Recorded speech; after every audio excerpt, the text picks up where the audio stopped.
प्रभु जी ने तो श्री राधा वल्लभ लाल जी के अधरामृत में निष्ठा बढ़ाई,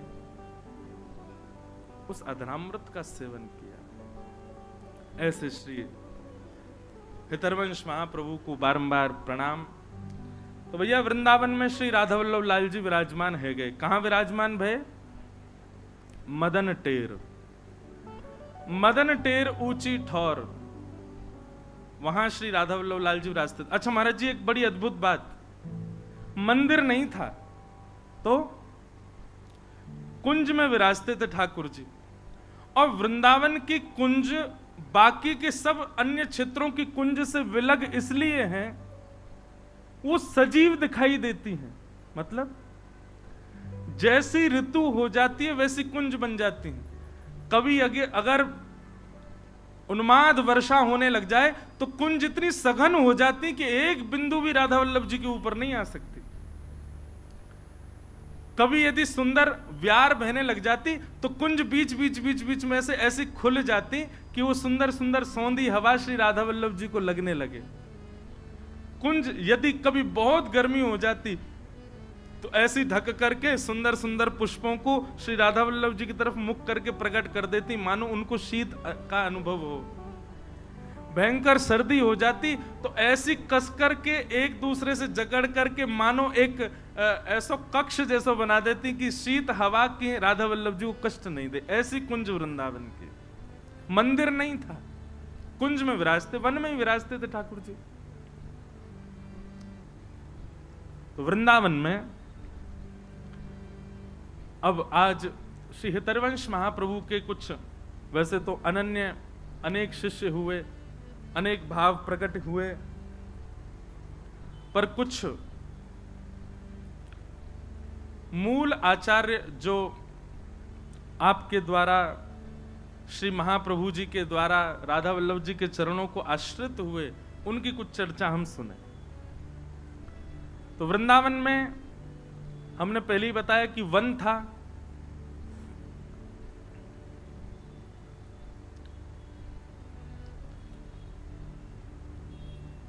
भैरवी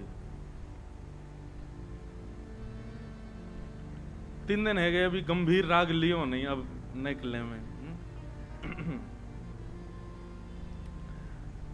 तो श्री नरवाहन नाम के, अब श्री तो अभी नहीं लगाएंगे, बाद में लगाएंगे, पर नरवाहन नाम के एक व्यक्ति रहते थे वृंदावन के पास में गांव में, भय गांव, वहां पर रहते थे। उस गांव का नाम ही था भय गांव।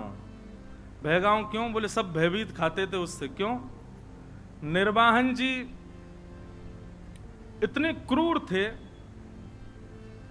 वृंदावन का मूल उद्देश्य पहले वहां के रस को नहीं, वहां की रज को नहीं, वहां श्री यमुना जी इतनी विशाल थी कि व्यापार के लिए लोग बड़े बड़े जहाज लेकर के वहां से आया करते थे। आगरा जाते, आगरा दिल्ली को जोड़ने वाली श्री यमुना जी थी, तो व्यापारी लोगों के लिए मार्ग था। वृंदावन तो महाराज क्या बताएं, अब कहने में थोड़ा आज संकुचित होता, पर डकैतों का गढ़ था। वहां पे सब लूट मार करने वाले बैठे रहते, और जब कभी भी जहाज यमुना जी में होके निकलते तो विशेष रूप से नरवाहन, इसकी पूरी गैंग थी, बड़े महाराज खूब सारे लोग थे, आते जाते जहाजों को अर्धरात्रि में कैसे भी करके और पकड़ लेता और उनसे कर वसूलता। कर तो लेता ही, ऊपर से कुछ ना कुछ लूट मार भी कर लेता। इसलिए सब लोग डरते थे यमुना जी के मार्ग से, दिन दिन में ही निकल जाओ, कहीं रात हो गई तो नरवाहन पकड़ लेगा। ऐसा नरवाहन। तो जब श्री महाप्रभु जी राधा वल्लभ लाल जी को लेकर के वृंदावन में आए तो वर्णन आता है कि आत्मदेव ब्राह्मण जिसकी 2 कन्या थी, उसने खूब धन संपत्ति देकर के भेजा। साज सज्जे, ऐसे सुंदर सुंदर श्रृंगार, ऐसे सुंदर सुंदर सोने चांदी मणि आदि के मुकुट। और फिर ऐसा भी भाव है, जो महाप्रभु जी की प्रथम पत्नी थी रुक्मणी बाई, जिनसे पहले ब्याह हुआ था, रुक्मणी बाई जी और महाप्रभु जी के बड़े प्रथम पुत्र श्री वनचंद्र जी, आप दोनों भी नवरंगी लाल जी की सेवा छोटे बालक को देकर के, गोपीनाथ जी को देकर के, आप भी देवबंद से वृंदावन आ गए थे। महाप्रभु जी ने ही कहा होगा कि भाई अब यहां सेवा का विस्तार है, आप लोग भी आ जाओ। तो वे भी जब आई तो खूब सारा धन संपन्न लेकर के आई अपने साथ में, धन संपदा। तो वृंदावन के आसपास के गांव में जो ब्रजवासी रहते थे सब आते थे, अरे भैया नयो नयो लाला आयो, नयो नयो ठाकुर जी आयो, हमारे वृंदावन में सब दर्शन करने आते। कैसा समय रहा होगा ना वो। हमने तो अपने बाल्यकाल का भी वृंदावन देखा, तब भी बहुत सुंदर, अभी भी सुंदर है वृंदावन, तो पर अब आधुनिक थोड़ा कर दिया लोगों ने। वृंदावन का अद्भुत आनंद था। तो सब लोग आते दर्शन करने। कुछ ब्रजवासियों के चित्त में चिंता प्रकट हुई और उन्होंने महाप्रभु जी से कहा, भगवान बड़ा सौभाग्य है कि आप वृंदावन में ठाकुर जी को लेके पधारे हो, पर भगवान यहां एक नरवाहन नाम का डाकू रहता है। आपके ठाकुर जी इतने साज सज्जे में विराजते हैं, इतनी संपत्ति और इतने सोने चांदी सब आप लेकर के आए हो, हमें तो भय लगता है कि कोई घर तो है नहीं, कुटिया तो है नहीं, मंदिर तो है नहीं, आप ऐसे ही कुंज निकुंजों में ही रहते हो और इतनी सारी संपत्ति आपके साथ में आई है, इतने सोने चांदी हीरे जवाहरात सब आए हैं, कहीं अगर उसने आकर के डकैती डाल दी तो बड़ी दिक्कत हो जाएगी। महाप्रभु जी बोले, तो क्या करें, क्या चाहते हैं आप लोग? और हमारा भाव यह है कि एक बार आप उससे मिल लीजिए, नरवाहन से मिल लीजिए और वहां जाकर के थोड़ा बहुत कुछ दे दीजिएगा उसको, उससे थोड़ी मैत्री जैसी थोड़ा प्रेम भाव हो जाएगा, तो वो कम से कम ठाकुर जी की सामग्रियों को स्पर्श ना करे। अच्छा एक बात सुनिए, आज एक भैया हमसे शिकायत करके गए सुबह, वो हमसे एक बात बोल के गए कि महाराज जी भागवत की कथा हो, राम कथा हो, तो कभी अगर एक आध मिनट की कथा छूट जाए तो पकड़ में आ जाती है। बोले लेकिन भक्तमाल जी जो आप सुना रहे हैं, एक क्षण की भी छूट जाती तो ऐसा लगता पूरी कथा ही छूट गई। मैंने की तो क्यों छोड़ते हो? बोले मैं नहीं छोड़ता, अगल वाले पीछे वाले फोन चलाते हैं, बात करते हैं, इससे हमारी कथा छूट जाती है। आप कथा में सबको कह दो कि सब लोग अपना फोन बंद रखें, आसपास में बात नहीं करें। मैंने आज कह देंगे, ब्याह नहीं होगा अगले जन्म में, देख लेना फिर। मत करो भैया। बहुत बहुत अंतरंग बड़े सुंदर सुंदर भाव हैं, ऐसे ऐसे भाव जो अनेक ग्रंथों में पढ़ने के बाद भी नहीं मिले आपको। ये सब सुनो भाव से। कैसे हमारा वृंदावन सुसज्जित हुआ सुनो। आज जिनके दर्शन हम क्षण भर में कर लेते हैं, कितनी श्रम करके आचार्यों ने वृंदावन में उनको विराजमान किया। तो महाप्रभु जी तो अष्टयाम में इतने व्यस्त रहते थे, हम लोग विचार करते हैं 2 समय के भोजन ठाकुर जी को पधराना, उसके लिए भी कितनी योजना बनाते हैं। पर श्री हितरिवंश महाप्रभु जी ने राधा वल्लभ जी को वृंदावन में विराजमान करके अगले दिन से ही अष्टयाम प्रारंभ कर दी। 8 याम सेवा चलती राधा वल्लभ जी की। यह भी विचार नहीं कि मंदिर नहीं है, व्यवस्था नहीं है, रसोई नहीं है, खुले में ही सब व्यवस्थित करके अष्टयाम सेवा हो ठाकुर जी की। ब्रजवासी सब संत भी आ गए, सबने कहा कि बोले नहीं ये निर्णय उचित है, आप नरवाहन से एक बार मिल लीजिए।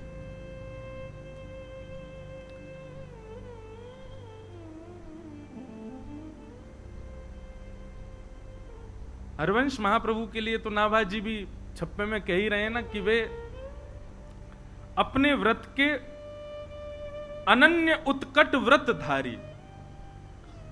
एक बार जो व्रत धारण कर लेते हैं, फिर चाहे ब्रह्मांड हिल जाए उसका त्याग नहीं कर सकते।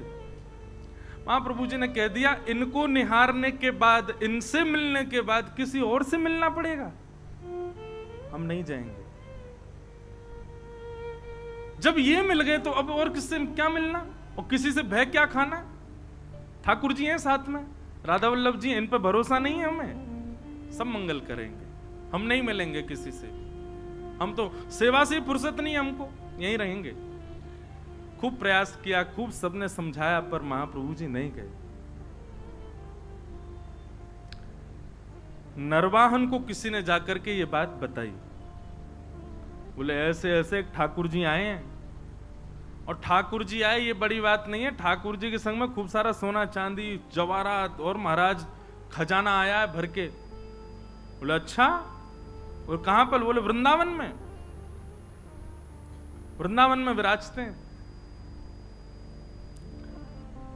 किसी ने यह भी कहा कि जो आचार्य उनको लेकर के आए ठाकुर जी को, उनसे किसी ने प्रस्ताव रखा कि वो आपके पास आके आपसे मिल लें, पर उन्होंने वह भी ठकरा दिया। बोले कि कौन नरवान, हम किसी से नहीं मिलेंगे। अब तो नरवान को चोट लगी। बोले अच्छा, हमसे मिलने से मना कर दिया? बोले हाँ।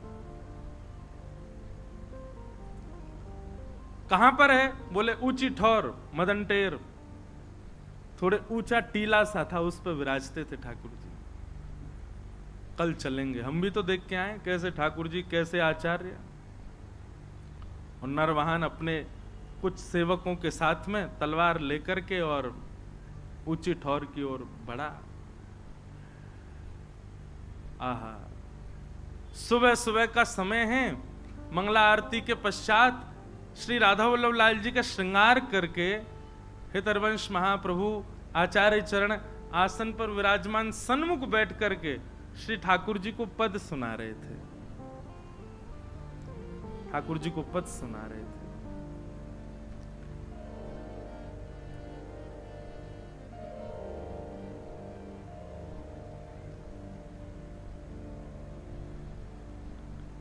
बनी श्री राधा मोहन की जोरी, बनी श्री राधा मोहन की जोरी, बनी श्री राधा मोहन की जोरी, बनी श्री राधा मोहन की जोरी। बहुत ध्यान से सब लोग बड़े भाव से मेरे साथ गाओ, चिंतन करो श्री राधा वल्लभ लाल जी का। हरवंश महाप्रभु गा रहे हैं, राधा मोहन की जोरी बनी श्री राधा मोहन की जोरी बनी श्री राधा मोहन की जोड़ी बनी श्री राधा मोहन की जोड़ी बनी श्री राधा मोहन की जोड़ी बनी श्री राधा मोहन की जोड़ी बनी श्री राधा मोहन की जोड़ी बनी श्री राधा मोहन की जोड़ी। हे इंद्र नीला इंद्र नीलमणि श्याम मनोहर, इंद्र नीलमणि श्याम मनोहर, इंद्र नीलमणि श्याम मनोहर, इंद्र नीलमणि श्याम मनोहर। सात कुंभ तनु गोरी, सात कुंभ तनु गोरी। आहा, ठाकुर जी कैसे हैं? बोले नीलमणि जैसे चमक रहे हैं ठाकुर जी, जैसे कोई नीलमणि पर प्रकाश जल रहा हो, ऐसे ठाकुर जी जल रहे हैं। बोले प्रकाश किसका डल रहा है? बोले किशोरी जी का ही प्रकाश पड़ रहा है। सात कुंभ तनु गोरी, सात कुंभ तनु गोरी, भाल विशाल तिलक हरि कामिनी, भाल विशाल तिलक हरि कामिनी, भाल विशाल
नरवाहन धीरे धीरे समीप जा रहा है। अपनी तलवार से कुंजों को इधर उधर करके फिर आगे प्रवेश करता है। स्वर कानों से भीतर प्रवेश कर रहा है और स्वर में कहे गए शब्दों का चिंतन बनता जा रहा है।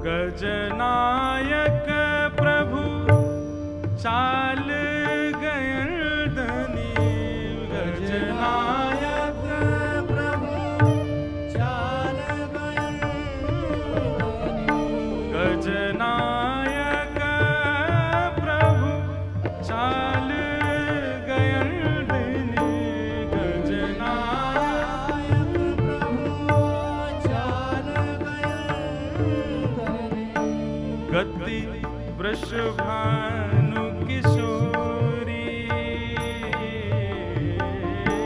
गति वृषभानु किशोरी। महाप्रभु जी कह रहे हैं गजनायक, सबसे बढ़िया चाल पूरे विश्व में किसकी है बताओ? मदमस्त चाल से चलता है गजेंद्र यानी कि हाथी। उसकी जो चाल है वो मदमस्त होती है, मस्त होकर के चलता है। ऐसे असंख्य गजेंद्रों के नायक हैं श्री कृष्ण। वे जब चलते हैं तो गजेंद्र भी मोहित हो जाते हैं, गज भी उनके ऊपर न्योछावर हो जाते हैं। पर ऐसे ठाकुर जी की चाल की गति क्या है? चाल चल किसके रहे हैं? गति वृषभानु किशोरी, हो गति वृषभानु किशोरी। राधा मोहन की जोड़ी, मनीष रे, राधा मोहन की जोड़ी, मनीष रे, राधा मोहन की जोड़ी, मनीष रे, राधा मोहन की जोड़ी।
सामान्य हम लोग जब भजन गाते हैं ना तो ऐसा लगता है इंसान थिरक रहा है।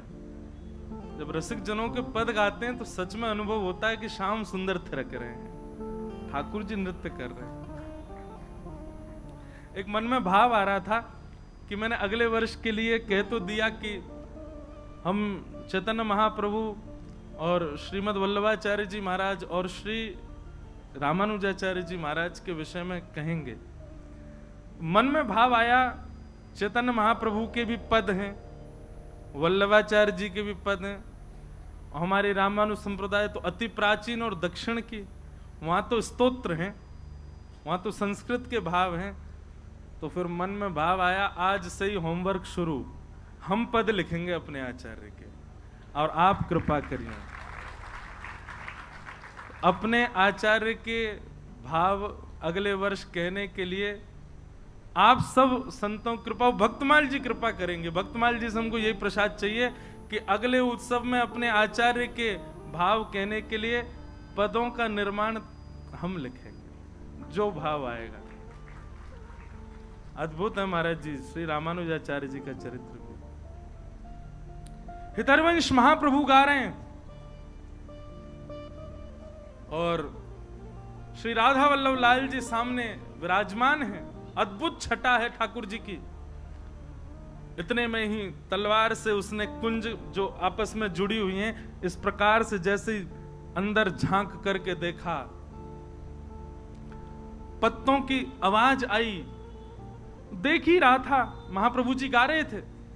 नरवाहन ने जैसे ही तलवार से लता गुल्मों को दूर किया और भीतर झांकने लगा, तो पत्तों की आवाज से महाप्रभु जी ने गाते गाते बस इस प्रकार से पीछे देखा। जैसे कई बार आपने अनुभव किया, कोई पीछे आ जाए तो आप पूरे नहीं मुड़ के केवल इतने ही मुड़ते हो, इतने ही मुड़े और आंखों को घुमाते हो देखने के लिए कौन है पीछे। महाप्रभु जी केवल इतने घूमे और आंखों से बस पीछे निहारा। नरवाहन दिखा नहीं उनको, लेकिन नरवाहन को इतना रूप दिखा केवल महाप्रभु जी का। हरिवंश महाप्रभु का इतना मुख देखते ही उसके तो हाथ कंपायमान होने लगे, उसके तो नेत्रों से अश्रुधार गिरने लगी। ना जाने क्यों अपने अवगुण सब अवगुण जैसे दिखने लगे। मनी मन भीतर ही भीतर उसके ना जाने कितनी ग्लानि उत्पन्न होने लगी। वो मानो ये विचार करने लगा, जिस वृंदावन में इतने दिन से मैं ऐसे अनीत कृत्य कर रहा हूं, उस वृंदावन का वास्तविक दर्शन तो आज मुझे हुआ है। जिस वृंदावन को पाकर के भी मैंने उस वृंदावन की योग्यता को नहीं समझा, वो वृंदावन तो ये है। नीचे आचार्य का आधा मुख और पीछे ठाकुर जी का संपूर्ण अंग, इन दोनों का एक साथ दर्शन नरवाहन को हुआ। और केवल दर्शन मात्र से हाथ कांपने लगे, पैर कांपने लगे, स्थिति ऐसी हो गई रुक ही नहीं पा रहा था। वहां दौड़ा नीचे, पीछे सब उसके जो सेवक गए थे साथ में वो भी दौड़े। क्या हुआ क्या हुआ, अब तो स्थिति बस कुछ समझ ही नहीं आ रहा है क्या स्थिति है। बंधुओं, आपने कभी सत्संग नहीं सुना या आपके किसी परिचित के साथ ऐसा हो कि उसने कभी सत्संग नहीं सुना, कभी वृंदावन नहीं गया, कभी गोविंद देव जी नहीं गया, कभी महाप्रसाद नहीं पाया, कभी भी किसी भी प्रकार की भक्त स्थिति में वो नहीं रहा, और अचानक से किसी की वाणी सुन करके, किसी का दर्शन करके, किसी की उपस्थिति से उसके अंदर परिवर्तन हो जाए, तो यही समझना चाहिए कि श्री किशोरी जी ने उसको स्वीकार किया है। क्योंकि उसकी योग्यता तो थी नहीं, उसके लक्षण तो थे ही नहीं, उसके गुण तो थे ही नहीं उस योग्य बनने के, फिर कैसे वो भक्त हो गया? ठाकुर जी ने चुना। नरवाहन ने भले ही वृंदावन से डकैती करी हो, पर करी तो वृंदावन में।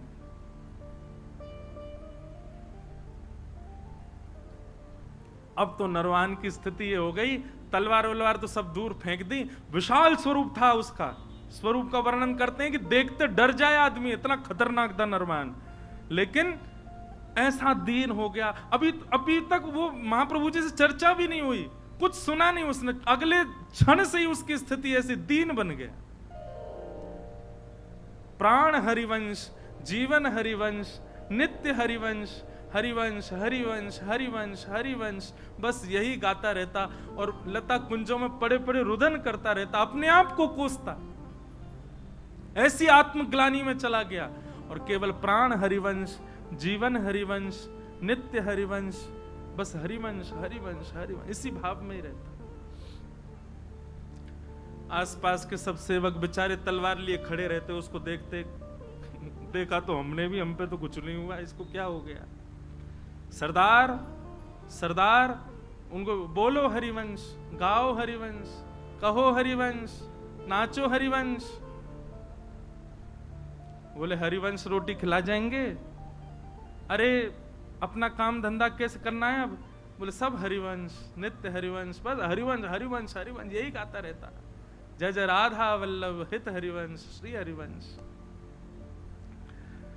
साथ के सब लोगों ने सोचा, बोले भैया ट्रेंड तो हम हो ही गए इनके संग रह के, अब इनको रहने दो, हरिवंश जी की स्मृति, हम चलें अपना काम करें। उसी समय एक जैन व्यापारी आगरा से अपना कुछ सामान लेकर के बड़े जहाज में यमुना जी के रास्ते दिल्ली जा रहा था। तो नरवाहन के संग में रहने वाले सब लोगों ने योजना बनाई और उस जहाज को बीच में ही रोक लिया। जहाज पर भी करीब 200-250 लोग थे। उन सब लोगों ने मन में विचार किया, ये हमारा क्या बिगाड़ेंगे।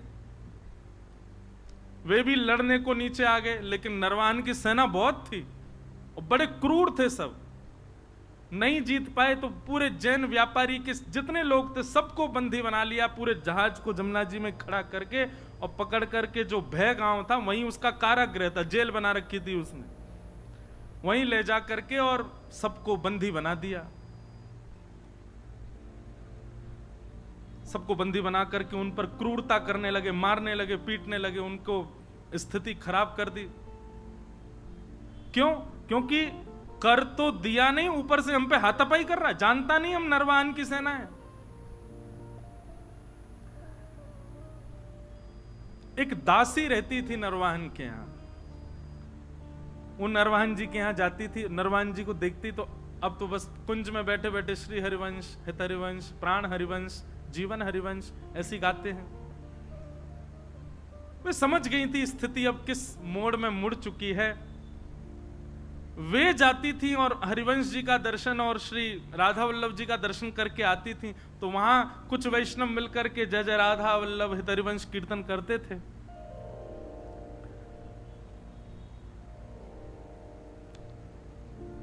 भय गांव में जिस कारागृह में सबको बंदी बनाया हुआ था, दासी वहां गई और वहां जाकर के देखा वो जैन व्यापारी बेचारा रो रहा था, मेरे छोटे छोटे बच्चे हैं, मेरा परिवार है, मैं तुमको कर दे दिया, सब ले लो, मेरा जहाज भी अपने पास रख लो, मुझे मुक्त कर दो। लेकिन वे लोग तो इतने क्रूर, तूने हम पे हमला किया क्यों?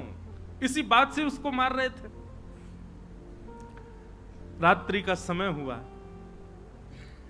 सब सो गए, तो वो दासी उस जैन व्यापारी के पास गई और उससे बोली, सुनो,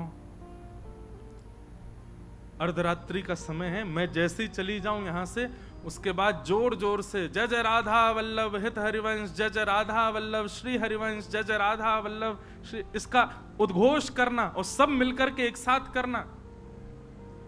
और सुनो, कोई आकर के तुमसे पूछे ये क्या गा रहे हो, किसका नाम बोल रहे हो, तो कह देना हमारे इष्ट राधा वल्लभ हैं और हमारे गुरु हरिवंश जी हैं।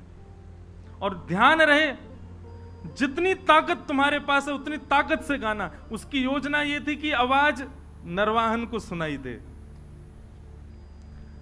कारागृह में बंदी बने हुए जो सब व्यापारी थे, उस दासी के जाति सब चिल्लाने लगे, जय जय राधा वल्लभ हित हरिवंश, जय जय राधा वल्लभ श्री हरिवंश, जय जय राधा वल्लभ हित हरिवंश।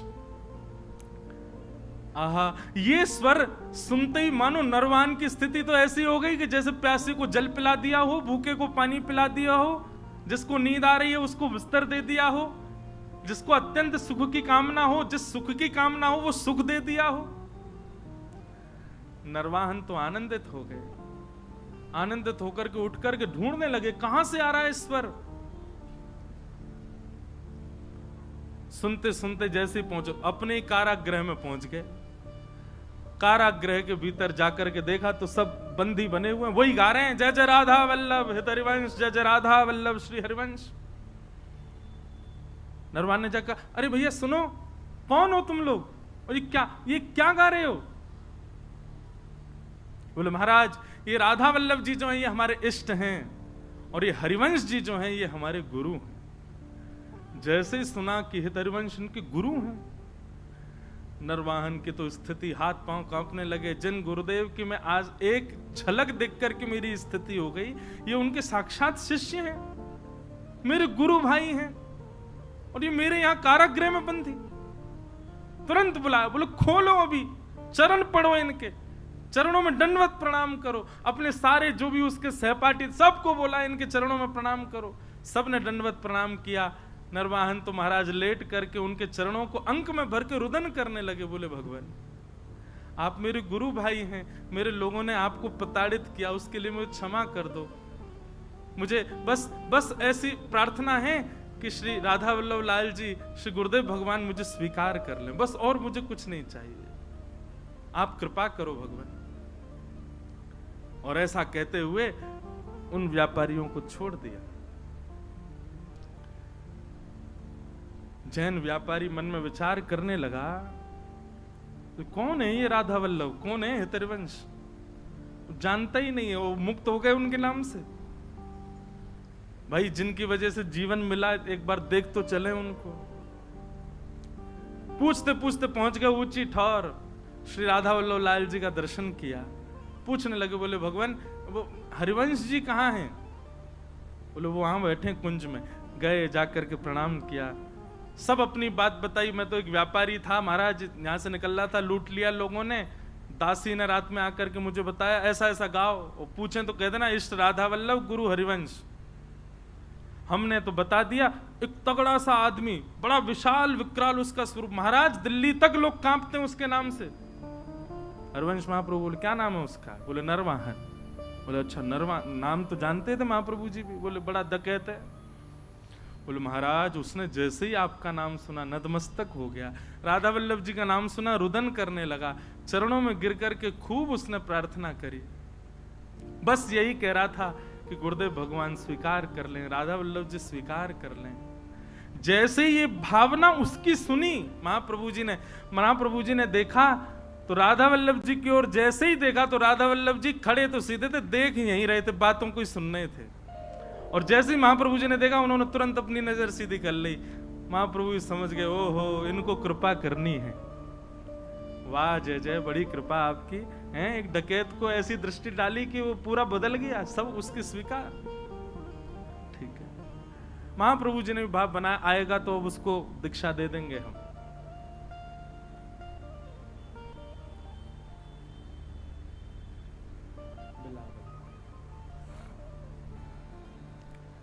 नरवाहन और अच्छा एक मेरी बात सुनिएगा, गुरु सन्निधि में सबसे बड़ा गहना यदि कोई है ना शिष्य का, तो वो है संकोच। गुरु सन्मुख जाने में, गुरु दर्शन करने में, गुरु से कुछ कहने में, गुरु के आगे कुछ बोलने में यदि आपको संकोच नहीं होता है ना, क्षमा करें आपके शिष्यत्व में कहीं कमी है अभी। गुरु के गुरुत्व में कमी नहीं होती, हमारे शिष्यत्व में ही कहीं ना कोई क्षणिक भाव होगा। नरवाहन बहुत मनी मन विचार करता कैसे जाऊं, लेकिन आज उसने थोड़ा साहस किया कि एक बार चल के ऊंची ठौर पर दर्शन तो करूं। कैसे हैं ठाकुर जी?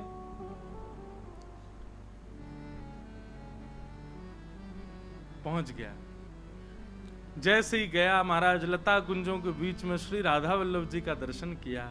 राधा वल्लभ जी का दर्शन करके आनंद निमग्न नेत्रों से अविरल अश्रुधार गिरने लगी, आनंदित हो गया। और जैसे ही हितरवंश महाप्रभु सामने आए, उनका दर्शन करके तो जो स्थिति हुई, कई लोगों के मन में आ सकती है भावना कि बताओ आप महाराज जी कथा में ऐसी बात बता रहे हैं, ठाकुर जी को देख करके तो केवल उसको कंपन होता है, आचार्य को देख करके तो वो पूरा ही ऐसे। बोले आप आचार्य को आचार्य प्रधान हैं, क्योंकि आपके लिए वो भगवान और वो केवल आचार्य हैं, पर जिसके साथ ये घटना घट रही है उसके लिए ठाकुर जी भगवान है, ठाकुर जी स्थिर ठाकुर जी हैं, स्थूल ठाकुर जी हैं, पर आचार्य उसके लिए चलते फिरते राधा वल्लभ हैं। आचार्य उनके लिए चलते फिरते राधा मोहन हैं। आचार्य चरण उनके लिए चलते फिरते साक्षात श्री जी के स्वरूप हैं। इसलिए ऐसी स्थिति आचार्य को देख करके हो रही है। वहां मानव बुद्धि मत रखिए।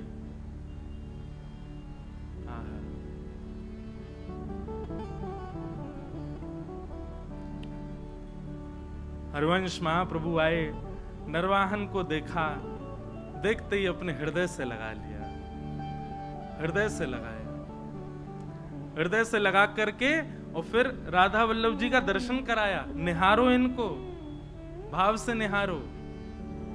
क्या अनुभव हो रहा है नरवाहन? बोले बहुत सुखद अनुभव। बोले ही नहीं पा रहा नरवाहन। राधा वल्लभ जी के सन्मुख विराजमान करके नरवाहन को गुरु मंत्र प्रदान किया, निज मंत्र प्रदान करके उसको दीक्षा प्रदान कर दी। और महाराज जी श्री हित चतुरासी जी में महाप्रभु जी के जितने पद हैं उन पदों में 2 पद 11 और 12 संख्या का पद, ये 2 पद महाप्रभु जी ने नरवाहन की छाप से गाए हैं। ऐसी कृपा केवल नरवाहन के ऊपर हुई और किसी के ऊपर नहीं हुई। क्यों? बोले महाप्रभु जी ने दीक्षा देकर के उसको, मतलब इतने कम समय में, इतने कम स्थिति में और बिना किसी साधना, बिना किसी योग्यता के किसी पर अगर कृपा यदि हुई है तो नरवाहन के ऊपर हुई है। दीक्षा देते ही ठाकुर जी ने, श्री हितरवंश महाप्रभु जी ने दर्शन करा दिए ठाकुर जी के अत्यंत अंतरंग लीला के। तो वो 12वें संख्या का जो पद है वो मैं एक